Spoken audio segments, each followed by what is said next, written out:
Yes. Thanks, Kaylee.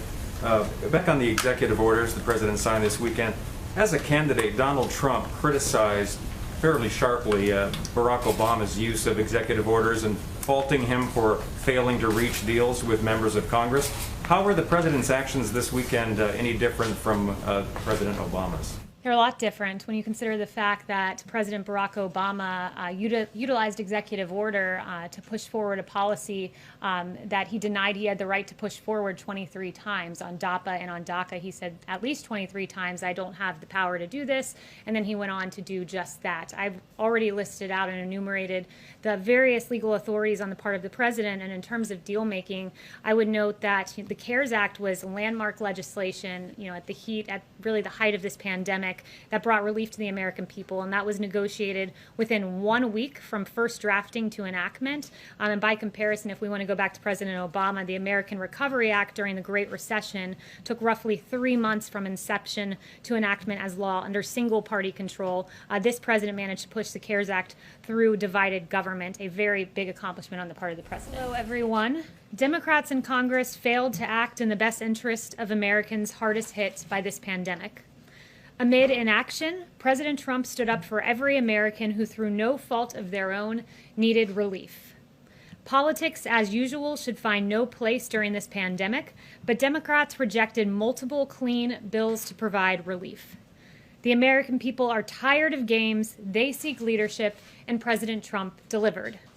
This weekend, President Trump took executive action designed to provide the relief Democrats have denied to those who need it most. Through 4 executive orders, he took the following steps. On the payroll tax, he deferred payments of the employee portion of certain payroll taxes from September 1st through the end of 2020. On unemployment assistance, states will provide 25% cost sharing, amounting to a total of $400 per week in benefits through the end of the year.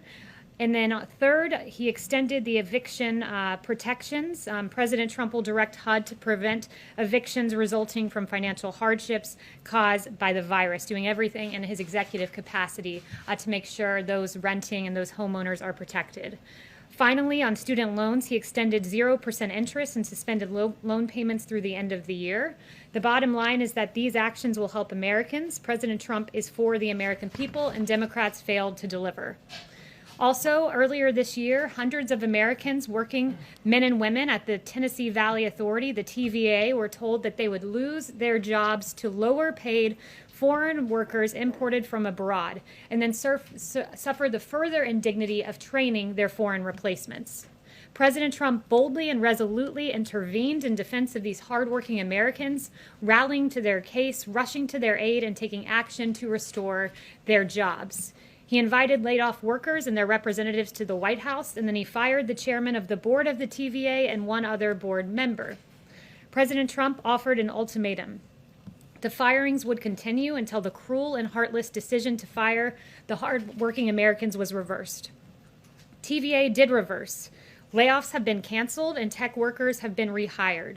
In the words of Gay Henson, president of the Engineering Associates IFPTE Local 1937, the labor union representing the 2,200 highly skilled professionals employed by the TVA, in Ms. Henson's words, the president's personal intervention saved these jobs, restored the workers to their rightful place, and set TVA on the path to returning to its mission of service to both the workers at the TVA and to the people of this country. And with that, I'll take questions. Yes. Haley, thank you. Starting right there with the president's actions over the weekend, how quickly can Americans expect to see that extra $400 of unemployment insurance? So we hope to see it quickly and close to immediately. I don't have an exact readout for you on time, but a lot of this will depend on states and them applying, because as you know, it's 75% federal government covering and 25% the states, and they can use CARES funding or even existing unemployment funds for that $100, but it will require an application process. And given that part of it is up to to the states and the application process, is it possible that there will be a delay and that some individuals won't see this relief at all? We will be working around the clock to make sure there's not a delay, but any delay that does exist, it's important to note where that delay and the responsibility rests. And it's with Nancy Pelosi and Chuck Schumer, who they were offered a clean extension, not of $400 of unemployment benefits, but $600, and it was roundly rejected by Democrats. So this president stood up for the American worker at a time when Democrats refused to do so. And just to be very clear,